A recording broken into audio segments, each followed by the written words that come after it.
While we hear the news about American automaker Ford posting multi-billion-dollar losses, we head to the ABC vault this morning to show you an episode of Nightline from this day in 1991 when we showed you how the U.S. auto industry resisted building fuel-efficient cars while the Japanese automakers didn't.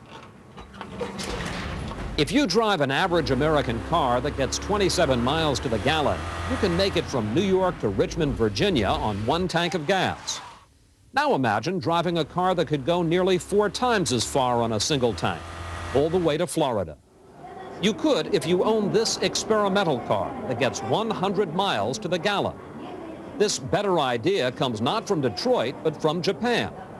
Tonight, why are American automakers so resistant to proposals for more fuel-efficient cars?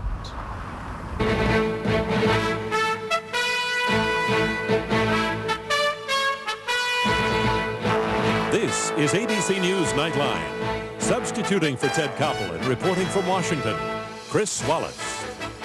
In case you haven't noticed, it's been another bad week for the U.S. auto industry.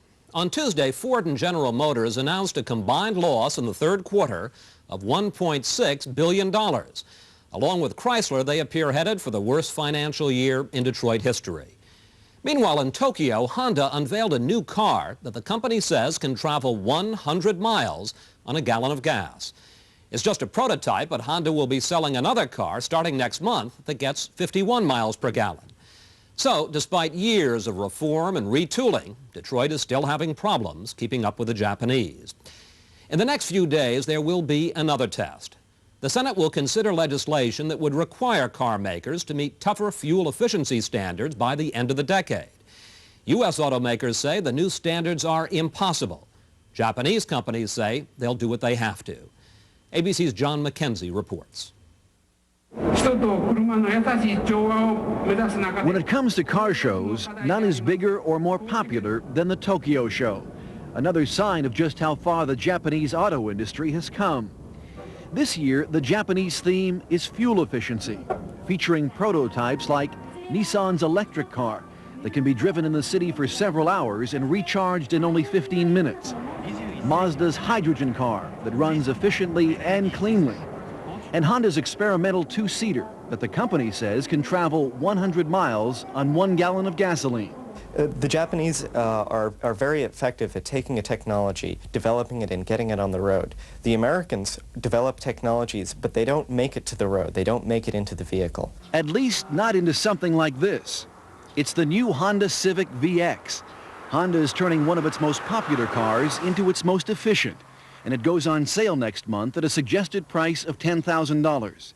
It looks the same as the old Civic, but Honda increased its fuel efficiency from 33 miles per gallon to 51 miles per gallon and added room to accommodate 5 passengers. The only American car with comparable mileage, GM's Geo Metro, is actually made in Canada, has less room and a third less power. Fuel efficiency has been able to be gotten, but the problem so far as Detroit is concerned is that there has been no willingness on the part of senior Detroit managers to innovate.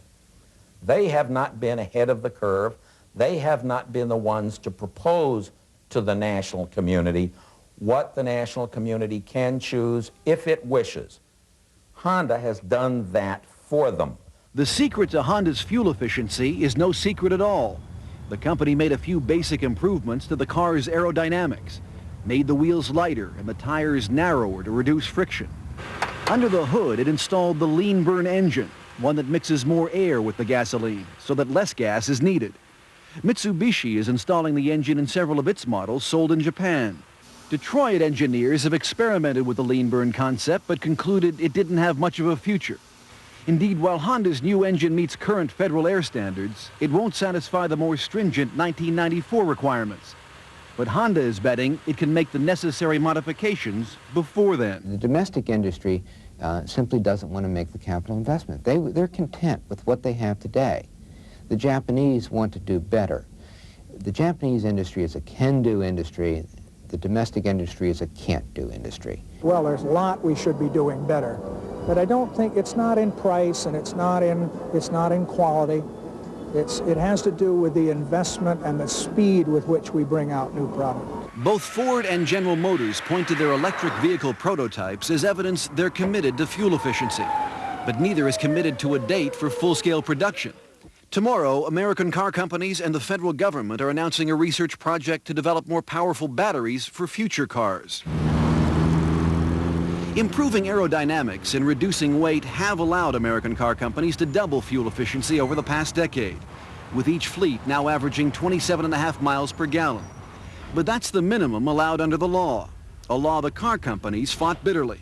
Before Congress passed the legislation back in the mid-70s, American car companies were predicting the standards would restrict the industry to producing subcompacts or even smaller cars.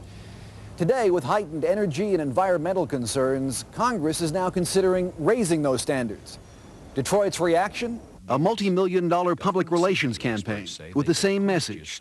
Higher standards require smaller cars and more dangerous cars. Fuel economy is important, but safety is vital. Some in Congress want to require the fleet of new cars in this country to be averaging 40 miles to the gallon 10 years from now. Detroit already has the technology, they say. What's lacking is the will. The Japanese say to you, you tell us what kind of fuel economy you want us to get, and we'll get there. The American automobile industry's response is we're going to fight you every inch of the way. The proposals that are on the table today not only propose unreasonably high standards, but they propose to restrict the ability to change those standards if they're proven to be wrong. It is one thing to accelerate from a standing start. With the Japanese introducing larger luxury cars over the past few years, their fuel efficiency has dropped. But their fleet averages consistently surpass America's big three. As for new standards, one Japanese car company told Congress that higher standards were fine, as long as domestic companies weren't given any unfair advantage.